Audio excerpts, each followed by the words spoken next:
December 31st, 1999. It may be the biggest New Year's Eve bash the world has ever seen. Literally the party of the millennium. But what happens when the clock strikes 12?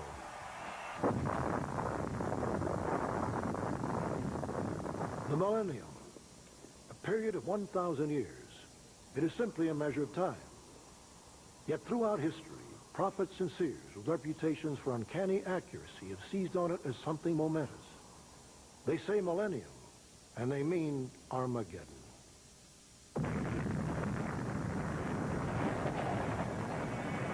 The first to foretell dark days was a 15th century French doctor and prophet, Nostradamus.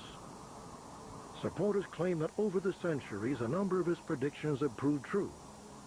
He allegedly foresaw the French Revolution, the scientific breakthroughs of Louis Pasteur, the triumphs of Napoleon Bonaparte, and most significantly, the rise and fall of Adolf Hitler. Chilling, yet nothing compared to his ultimate prediction. The horrors Nostradamus envisions for our future. Begins to break John down. Hogue is a leading authority on Nostradamus and other prophets. The prophecy reads like this. In the year 1999, in 7 months, July, a great king of terror will come from the sky. It is the time when a war that will last 27 years will be triggered by what he calls the Antichrist. The war is about a breakdown of civilization and structures so that a new civilization can be born. 400 years after Nostradamus, his doomsday vision was echoed by a well-known American clairvoyant, Edgar Cayce. Edgar Cayce startled Americans by predicting the 1929 stock market crash, and the very year when America would join World War II, long before they happened. But Cayce's most dire visions were reserved for the millennium, a time he saw as catastrophic. He saw a time where Americans would need to be very careful with their food because the world would be in famine. He also made predictions about catastrophic changes in the planet's crust that might lead to a shift in the Earth's axis. A shift in the Earth's axis that could destroy the world as we know it, flooding land and turning oceans to deserts. Now a man who says he is a modern seer insists he sees the same calamities.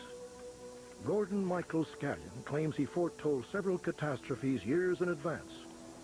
Among them, the San Francisco earthquake in 1989 and the Northridge quake in 1994. Like Nostradamus and Cayce, Scallion's visions concentrate on the twin terrors of war and natural disasters.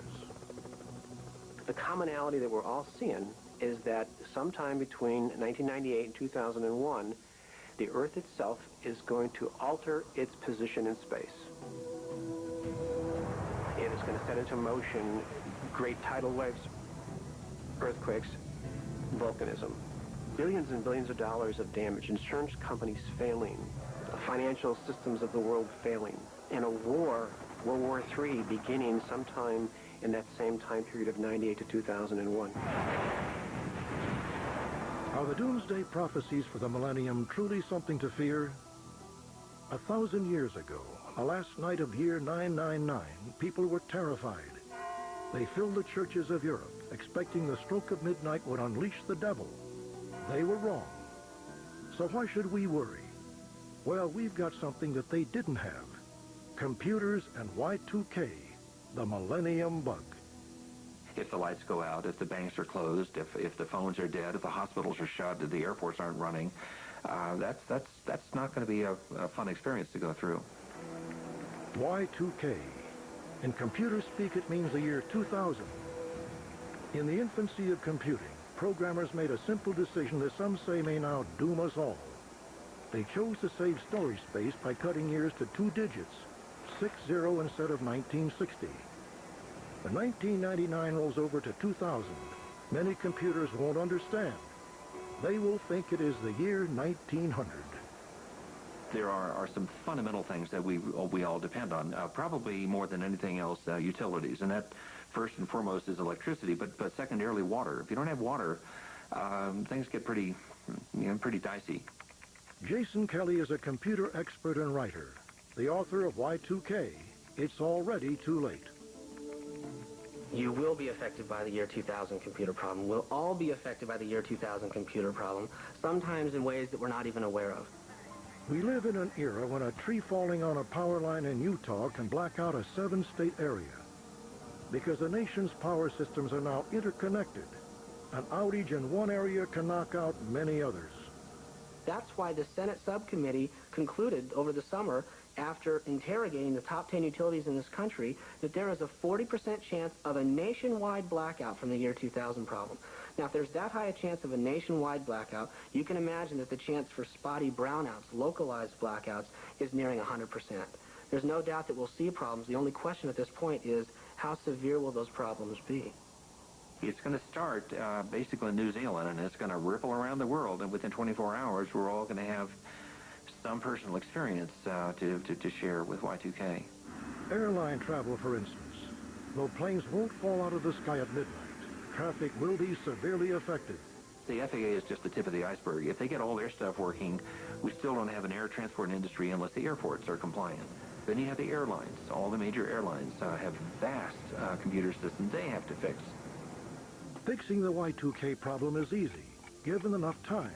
The worry is that we have already run out. Unfortunately, even an infinite amount of cash and people would not solve the problem at this point. The metaphor that is often used here, which may be slightly politically incorrect, is that you cannot bring together a group of 9 women and ask them to produce a baby in 1 month. Doesn't matter how much you pay them. It just doesn't work that way. Nostradamus, Edgar Casey, Gordon Michael Scallion, all predict disaster at the onset of the millennium. Are the visions merely disguised images of the horrors brought on by Y2K? We'll find out soon enough. December 31st, 1999, at the midnight hour. Happy New Year.